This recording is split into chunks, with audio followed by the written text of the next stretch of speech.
Class 8 Biology Chapter 4. Good morning students. Students, in our last video I told you regarding the nervous coordination and chemical coordination. We also went through the definition of hormones and what is the meaning of endocrine gland, what is the meaning of exocrine gland. We also took that part. Now students, you can see there are certain glands of the body like pituitary, thyroid, parathyroid, pancreas, adrenal, ovaries and testes. So these are the glands which are going to secrete the hormones in our body, and since they are secreting the hormones in our body, they are also known as endocrine glands. I already told you the meaning of endocrine glands. These are the glands which secrete their secretion directly into the blood. So in this diagram you can see the location of different endocrine glands like pituitary, thyroid, parathyroid, adrenal, pancreas, ovaries and testes. These ovaries, they occur in females, and testes, they occur in males. Then we have this table where the glands, their location, the hormones which they are secreting and the functions of the hormones, it has been mentioned over there. So like pituitary, I told you, we have seen in the diagram also that it is a part of the brain. So its location at the base of the brain. Hormone is growth hormone, thyroid stimulating hormone, follicle stimulating hormone, adrenocorticotropic hormone. And the functions of growth hormone, obviously, as the name suggests, controls growth.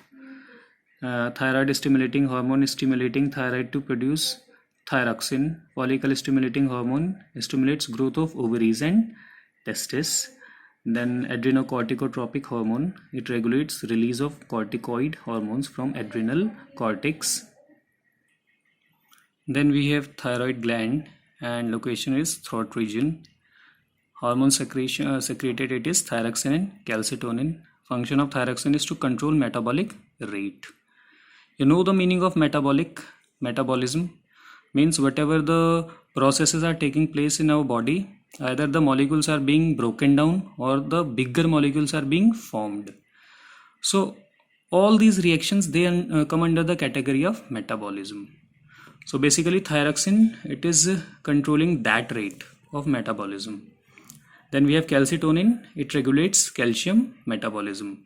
So it will take care if we are having extra calcium in the blood or if we are having less calcium in the blood. So accordingly it will just transport the calcium either from blood to the your bones or from bones to the blood. Then parathyroid attached to the thyroid gland and its hormone is parathormone. So basically this is a reverse of thyroid. Whatever the thyroid function is there, it will do the reverse. It controls the amount of calcium and phosphorus in the body. Then we have pancreas, islets of Langerhans. Pancreas, I told you, it has a small role in our digestion also. Not small, but yes, it was secreting that pancreatic juice. But here in case of endocrine gland, its function is to make insulin and glucagon. These are two hormones. And what is the function of these hormones? It is to regulate the amount of glucose in the blood. So basically insulin just controls the increased blood sugar level and glucagon controls the decreased blood sugar level. Okay. Then we have adrenal. The location of this gland is above the kidneys and the hormone secreted is adrenaline. And what is the function of adrenaline? It helps body to fight stress. Okay. Then we have sixth one, ovaries. It is found in lower abdomen. Obviously it is in female. And then the hormones are estrogen and progesterone. And the function of these hormones is the ovulation, development of fetus and reproductive organs. Then we have testis, and it is in males, and it is found outside the lower abdomen. Hormone name is testosterone, and the function of testosterone is sperm production and development of reproductive organs in males. Then it's a small questionnaire for you people. Give the names of glands which secrete the following hormone. So using this above table, you can find out the answers. Okay. So growth hormone,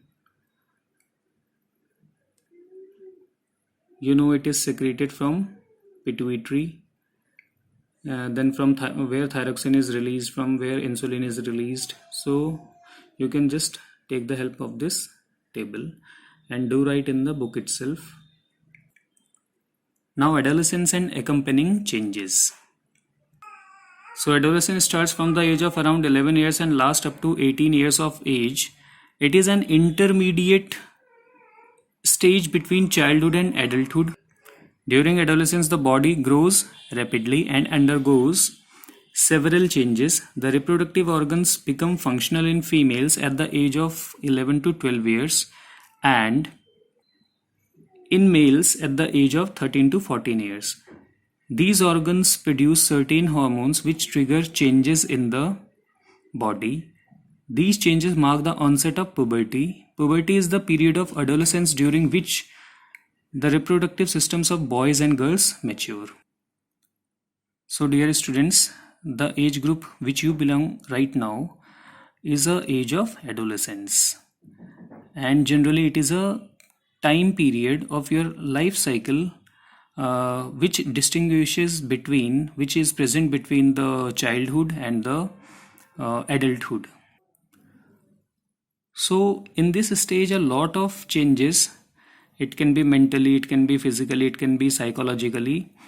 These changes take place in one's body, and the very specific time of this adolescence age where one becomes sexually mature is called the puberty. So once again you can see puberty is the period of adolescence during which the reproductive system of boys and girls mature. That is, boys start producing sperm cells, girls start producing the egg cells. Students, we will take this puberty in somewhat more detail in our next video. Till then, goodbye.